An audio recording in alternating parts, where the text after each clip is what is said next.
नमस्कार, मेरा नाम अभिषेक है और आपने देखना शुरू किया है लाइव सिटीज। इंडिया महागठबंधन में बवाल चल रहा है। एक तरफ जहां आरजेडी में रोहिणी आचार्य के ट्वीट्स ने बवाल मचा रखा है, तेजस्वी के नेतृत्व आरजेडी की दिशा पर सवाल उठा रही हैं, वहीं दूसरी ओर पूर्व कांग्रेस नेता और पूर्व गृह राज्य मंत्री की सुरक्षा बढ़ा दी गई है। क्या हो रहा है सब जानेंगे। हमारे साथ सीनियर जर्नलिस्ट रवि उपाध्याय जी हैं और लाइव सिटीज से वसीम हैं जो आरजेडी और कांग्रेस देखते रहते हैं। सर, मेरा सबसे पहला सवाल, रोहिणी आचार्य ने ऐसा क्या ट्वीट कर दिया है आज जिससे हर तरफ बवाल मच गया है? नहीं, देखिए, रोहिणी आचार्य लालू प्रसाद की वही बिटियां हैं जिसको देश और दुनिया सलाम करता है, प्रणाम करता है और दुहाई देता है कि ऐसी बिटिया हर घर में हो। वो बिटिया जब सवाल उठा रही है पार्टी के अंदर, परिवार के अंदर, और अब देखिए, आप जिस दिन राष्ट्रीय कार्यकारिणी की बैठक हुई राष्ट्रीय जनता दल की, उस दिन भी रोहिणी आचार्य का ट्वीट आ रहा था, एक्स पर पोस्ट आ रहा था और वही बवेंडर गिरोह की बात हो रही थी। कौन गिरोह है, कौन घुसपैठ, तमाम तरह की बातें कर रही हैं। तो निश्चित रूप से, और आप देख रहे हैं कि उनकी भाई जो तेज प्रताप यादव, उन्होंने भी बीते दिन सवाल खड़ा किया था और कई बार जो है सो कहते भी हैं कि जयचंद है, कौन जयचंद है, यह भी जय, तो कई सारे सवाल हैं। लेकिन आज जो है सो ताजा ट्वीट आया है रोहिणी आचार्य का, एक्स पर पोस्ट किया है, फिर से बड़ा सवाल खड़ा कर दिया है। अब तो कह रही हैं कि जो समीक्षा बैठक की गई यह आई वॉश था, यह पूरी तरीके से कुछ नहीं था। और आई वॉश कहने का मतलब इसको हम लोग ऐसे समझे कि अब वो कह रही है कि वह रिपोर्ट को सार्वजनिक करिए। यह जो आपने जो समीक्षा बैठक की, इसमें क्या हुआ, कहा जा रहा था कार्रवाई की जाएगी, किन पर कार्रवाई हुई यह बताइए, यह पब्लिक डोमेन में लाइए, बताइए कि क्या है। तो यह देखिए, जितनी बात और गिरोह की बात हो रही है, गुर्गे की बात हो रही है, तमाम तरह की बात रोहिणी आचार्य पूछ रही है, सवाल पूछ रही है, नेतृत्व से पूछ रही है। और देखिए, रोहिणी आचार्य पूछ रही है तो सवाल देना पड़ेगा, जवाब देना पड़ेगा, आप जवाब देना पड़ेगा निश्चित रूप से। क्योंकि देखिए, आप अब देखिए, मीसा भारती उनकी बड़ी बहन है जो सांसद है, वह भी देखिए, उनसे भी जब मीडिया पूछ रही तो वह भी बचते बचाते निकल रही है। कुछ नहीं बोल रही है। तो ये आपको एक बड़ा अजीबो तरीका दिखाई पड़ रहा है। एक तरफ कांग्रेस में यहाँ पर बवाल मचा हुआ है बिहार में, जिस तरीके से देखिए शकील अहमद पूर्व केंद्रीय गृह मंत्री, राज्य मंत्री रहे हैं, उनके घर की सुरक्षा बढ़ाई गई। क्या तो राहुल गांधी जो लोकसभा में नेता प्रतिपक्ष हैं, उनको उन्होंने डरपोक कह दिया, इनसिक्योर कह दिया, डरपोक कह दिया, और कह रहे हैं कि जो नए प्लेयर का स्वागत हो रहा है, जो पुराने मजे हुए कार्यकर्ता हैं, जो लंबे समय से थे, उनको तरजीह नहीं दी जा रही है। हालांकि वह सोनिया गांधी को सैल्यूट कर रहे हैं, लेकिन राहुल गांधी पर वो सवाल खड़े कर रहे हैं। तो यह सब कई सारी बातें हैं। निश्चित रूप से इंडिया ब्लॉक में बहुत बड़ा बिहार के अंदर घमासान मचा हुआ है। अब तो देखिए, पब्लिक डोमेन में क्या चल रहा है या पॉलिटिकल कॉरिडोर में क्या चल रहा है कि आरजेडी कांग्रेस में ऐसे है, लेकिन वो तो अलग विषय है। अब तो कांग्रेस के अंदर ही बवाल मचा हुआ है, आरजेडी के घर के अंदर ही बवाल मचा हुआ है। तो ये बवाल को कैसे समेटेगा ये लोग, ये सबसे बड़ा बात है। और सामने आपको एनडीए खड़ी दिखाई पड़ रही है। वसीम जी, तेजस्वी यादव जवाब देंगे? देखिए, फिलहाल तो तेजस्वी यादव ने चुप्पी साध ली है और तेजस्वी यादव ने इससे पूर्व में भी कहा है कि वह होली के बाद एक्शन में आएंगे। यानी अब कल भी तेजस्वी यादव कहीं नहीं दिखे। बिल्कुल, कल भी तेजस्वी यादव नहीं दिखे, जबकि उनके साथ सरकारी आवास पे लालू प्रसाद यादव ने जाकर झंडा फहराया, तेजस्वी यादव वहां भी दिखाई नहीं दिए। अगर हम 10 सर्कुलर रोड राबड़ी आवास की बात करें तो वहां भी तेजस्वी यादव कहीं दिखाई नहीं दिए। मतलब आपका कहना है कि 48 घंटे हो गए कार्यकारी अध्यक्ष बने हुए, अभी भी तेजस्वी यादव कहीं नहीं दिख रहे? बिल्कुल, तेजस्वी यादव नहीं दिख रहे हैं। हालांकि तेजस्वी यादव जिस कार्रवाई की बात कर रहे हैं, देखिए, तेजस्वी यादव ने पहले ही कहा था कि आरजेडी के अंदर कुछ लोग जो कि भीतरघात कर रहे हैं, उन पर उनकी नजरें हैं और वो सब जानते हैं। रोहिणी आचार्य ने जिसका जिक्र रवि सर कर रहे थे, कि सवाल उठाया है कि आखिर जब समीक्षा बैठक हुई, कार्रवाई कब होगी और किस पर कार्रवाई होगी, आप सार्वजनिक कीजिए। आपने समीक्षा बैठक की है और तेजस्वी यादव कह रहे हैं कि अभी इंतजार कीजिए, आपको बड़ी जिम्मेदारी दी गई है। देखिए, 25 सीटों पर आपकी पार्टी सिमट कर रह गई। नेतृत्व आप कर रहे थे, लालू प्रसाद यादव तो एक बड़ा चेहरा है ही, मगर आप आगे आगे चल रहे थे, आप सीएम फेस थे। बिल्कुल, सीएम फेस थे। और ऐसे में अब सभी को इंतजार करना होगा। राजद के कार्यकर्ता भी इंतजार कर रहे हैं कि उनके नेता कब एक्टिव हों। नहीं, देखिए, सबसे बड़ी बात है, रोहिणी आचार्य के पोस्ट को हम लाइव सीरीज के व्यूअर्स के लिए हम दिखा रहे हैं कि वह पढ़ें। आप स्क्रीन पे ट्वीट दे सकते हैं रोहिणी आचार्य का। बिल्कुल। तो ये देखिए, रोहिणी आचार्य के ट्वीट में जो एक्स पर पोस्ट किया है, उसमें स्पष्टता के साथ लिखा है, लालू जी और पार्टी के लिए किसने क्या किया, सवालिया निशान है, क्वेश्चन मार्क लगाया है उसमें। और उसके बाद रोहिणी आचार्य ने कहा कि लोकसभा और हालिया विधानसभा के चुनाव नतीजों से यह वर्तमान जो राजनीतिक स्थिति परिस्थिति है बिहार की, मैंने स्पेशली कह लिया जाए राष्ट्रीय जनता दल की, यह स्पष्टता के साथ दिखाई पड़ता है जिसे जो जिम्मेवारी सौंपी गई उसने उसका वो माने वो आयातित गुरु एक तरीके से, माने बाहर से जिसे आयात किया जाता है वैसे गुरु और उनके गुर्गे।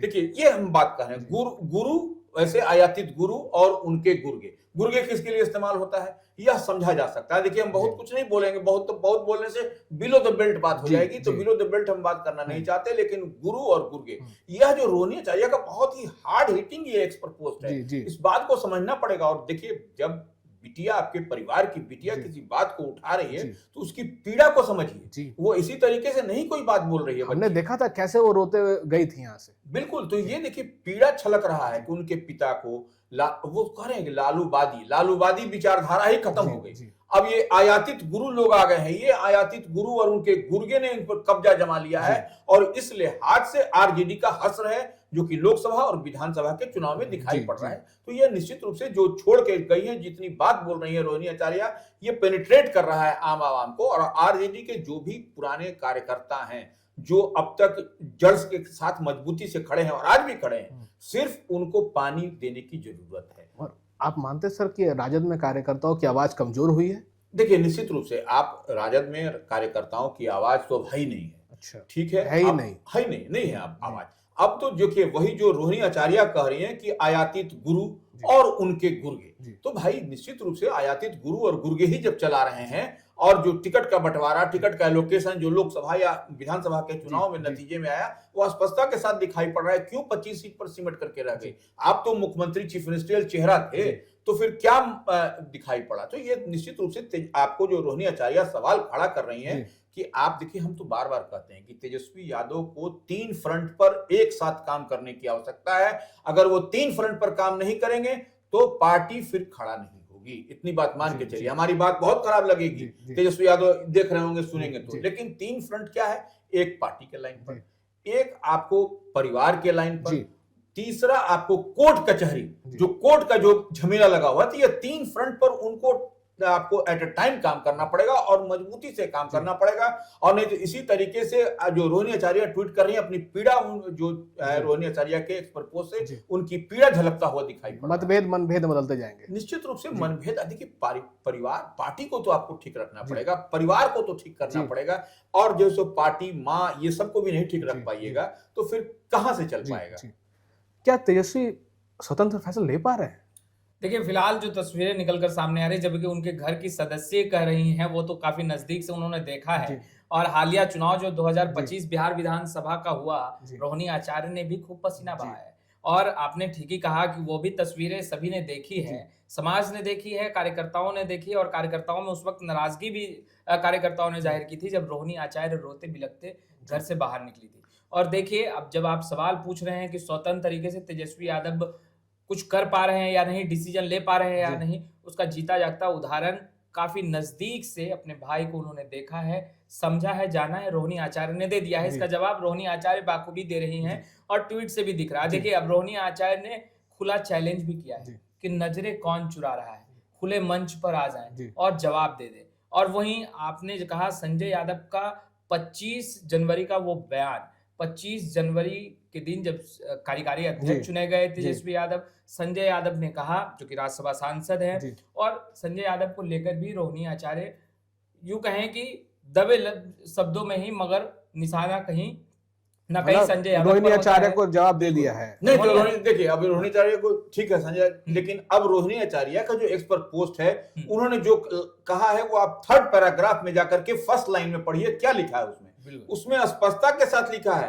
कि आपको सभी कार्यकर्ता, समर्थक, हितैषी का सवाल है। क्या सवाल है? कॉमा कॉमा में है, इन्वर्टेड कॉमा में बंद है वो। सवाल है कि जिन चंद घटिया लोगों को लालू जी को नजरअंदाज कर एक तरीके से सर्वे सर्वा बना दिया गया। देखिए अब यहाँ पर समझिए, ये बड़ी बड़ी बात लिखा है उन्होंने।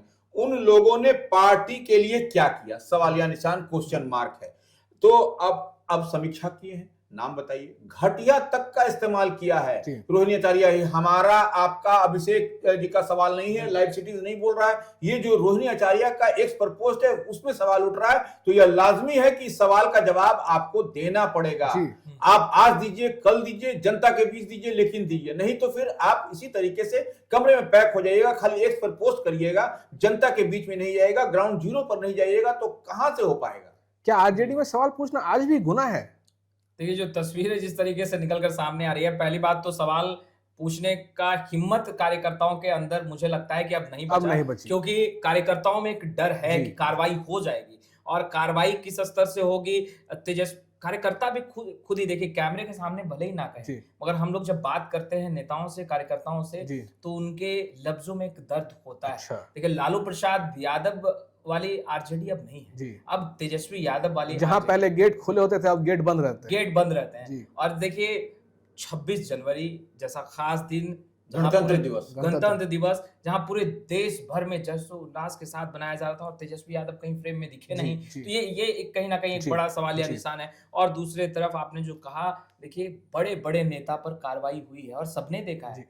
देखिए जिसने सवाल उठाया उस पर ही कार्रवाई हुई, जी। और लगातार कार्रवाई का दौर मतलब चल तेज रहा है। प्रताप यादव और रोहिणी आचार्य की बात कर रहे हैं आप? उन्होंने जी। सवाल पूछा बिल्कुल। और दोनों पार्टी से इससे पूर्व में भी कई नेता हैं जिन पर कार्रवाई हुई है, जिन्होंने बुलंद आवाज करने की कोशिश की, जी। और कहीं ना कहीं वो रडार पर आए, अच्छा। और कार्रवाई बेशक हुई। अच्छा। तो फिलहाल अभी उस तरह की तस्वीरें राजद में जो है वो निकल कर सामने नहीं आ रही है जी। कि कोई आए सामने से और कहे कि भाई ऐसे नहीं, ऐसे होना चाहिए, ये गलत नहीं, ये ऐसे होना चाहिए। तो इस तरह मुझे नहीं लग रहा कि आरजेडी के अंदर इस तरह का कोई नेता जो है वो उभर कर आ नहीं, तो सकता है। रोहिणी आचार्य कह रहे हैं कि नैतिक साहस है तो खुले मंच पर आकर के डिबेट करिए। बिल्कुल। तो ये इतनी बड़ी बात अब कह रही है रोहिणी आचार्य खुले मंच पे, और बोल रही है ज्ञान कौन दे रहा है। जी। ये सबसे बड़ी बात है। शिवानंद तिवारी पर कार्रवाई, उदाहरण स्वरूप आप उन्हें ले सकते हैं। शिवानंद तिवारी को भी साइड किया गया, क्यों किया गया? उन्होंने एक चुनाव के फेसबुक बाद पोस्ट कर उन्होंने दिया था। फेसबुक पे लिखा था, साफ जी। तौर पर लिखा था उन्होंने, और बातें जो लिखी थी वो कहीं ना बिल्कुल। कहीं आरजेडी को मजबूत जी। बनाता, तेजस्वी यादव को सशक्त बनाता, मगर क्या हुआ? जी, उनको तो कार्रवाई। सीखना चाहिए, जो बिल्कुल। उनको तो उसको पॉजिटिव लेना चाहिए था। बिल्कुल। जी। नहीं, देखिए पॉजिटिव और निगेटिव का बात नहीं है जी, आपसे। जी। इतनी बात समझ लीजिए कि तेजस्वी यादव जी। निश्चित रूप से नेता प्रतिपक्ष हैं, जी। निश्चित रूप से राष्ट्रीय जनता दल के राष्ट्रीय कार्यकारी अध्यक्ष जी। हैं, लेकिन जब वो अपनी बहन जी। से नहीं, अपने घर से नहीं सीख पा रहे हैं, अपने कार्यकर्ताओं को से उनके बात करने में दूरी है, एक्स पर पोस्ट हो रहा है सिर्फ जनता के बीच, नहीं तो सीखेंगे किससे? संवाद नहीं होगा तो विस्फोट तो होगा ही होगा। बिल्कुल, देखिए संवाद, कम्युनिकेशन गैप जहां जी, होगा, जी। वह अपने आप कंफ्यूजन हो जाता है, मिसअंडरस्टैंडिंग हो जी। जाएगी, अंडरस्टैंडिंग खत्म हो जाएगी, जी। और निश्चित रूप से कार्यकर्ता हो या परिवार हो, तमाम स्थिति परिस्थिति वही दिखाई पड़ी, इतनी बात हम लोग समझ रहे हैं, और बाध्य होकर के रोहिणी आचार्य जैसी बिटिया को लिखना पड़ रहा है। जी। तो ये सबसे दुर्भाग्यपूर्ण स्थिति है राष्ट्रीय जनता दल को, और हम समझते हैं कि तेजस्वी यादव नहीं सचेत हुए, तो फिर हम कह रहे हैं कि फिर उनके लिए फिर बड़ा एक ड्रॉबैक साबित होगा, बड़ा एक तो उनको डेंट लगता हुआ दिखाई पड़ेगा। जी सर, अब हम कांग्रेस की बात कर लेते हैं।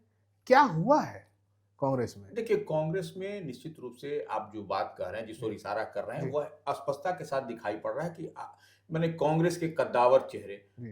केंद्रीय गृह राज्य मंत्री जी, रहे हैं, जी। कांग्रेस के बड़े चेहरे, यहाँ बिहार सरकार में जी। भी स्वास्थ्य मंत्री जी। रहे डॉक्टर शकील अहमद। जी। तो वो देखिए बीते दिन उन्होंने अपने ही नेता के बारे जी, में कहा, जी। हालांकि उन्होंने कहा, और देखिए वह पीड़ा कहां से हो गई? वह पीड़ा उनको कहीं ना कहीं चुनाव में जिस तरीके से हुआ कि वह लोकसभा का चुनाव लड़ना चाहते थे, किन कारणों से नहीं मिला, क्या है वो तो वही बेहतर जी, बता सकेंगे, या क्या अन्य जो जी। मामले, जो मसले हैं। लेकिन अब जो उनका लाइन लेंथ है, जी। वह पार्टी के बड़े नेता राहुल गांधी, जो जी। लोकसभा में नेता प्रतिपक्ष जी। हैं, उनसे ही उनकी बात अब कह रहे हैं कि डरपोक है। जी।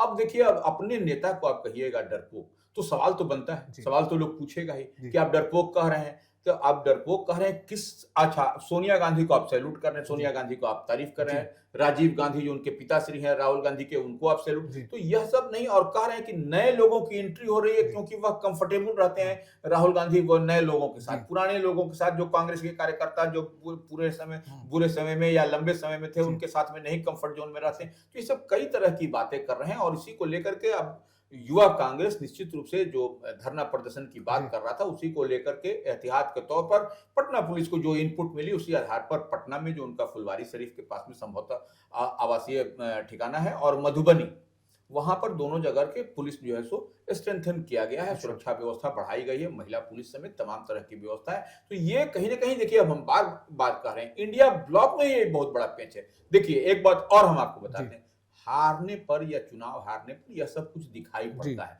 लेकिन इसको आपको स्पोर्टिंगली लेना चाहिए, खेल भावना से लेना चाहिए, न कि आपको कोई चीज किसी भी दल में की बात कर रहे हैं, ना हम कह रहे हैं विपक्ष की बात नहीं, रूलिंग पार्टी में भी अगर यदि कभी होता है, कहीं किसी स्टेट में मान लीजिए रूलिंग पार्टी ही नहीं है, कई स्टेट में तो मान लीजिए अभी इंडिया ब्लॉक की सरकार है ना, वहां तो निश्चित रूप से एनडीए की सरकार नहीं है, तो लेकिन वहां पर इस तरीके से अगर यदि होगा तो वो फिर पार्टी के हित में नहीं होगा, वो कार्यकर्ताओं को भी। और देखिए, किसी को भी बोलने से पहले आपको यह समझना पड़ेगा किसको हम बोल रहे हैं, और पार्टी नेतृत्व के खिलाफ तो ऐसे भी आप बंद कमरे में बोलिए, पार्टी नेताओं के बीच में बैठ के बोलिए, आप प्रेस मीडिया और इधर उधर बोलिएगा तो निश्चित रूप से उसका इम्पैक्ट आपको दिखाई पड़ेगा। वसीम, आप मानते हैं कि अगर बड़े और कद्दावर नेताओं को कांग्रेस से दूर किया जा रहा है तो इससे मुस्लिम वोटों में भी बिल्कुल एक कमी होगी?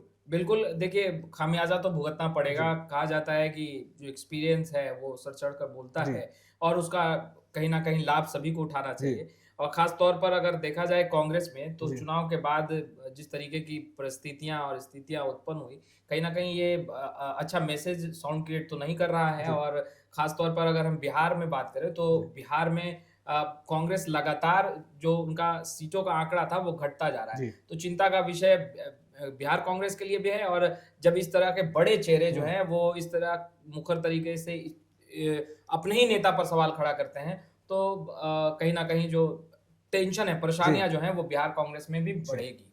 धन्यवाद रवि सर, धन्यवाद वसीम। सवाल परिवार का नहीं, भविष्य का है, जवाबदेही तो देनी होगी।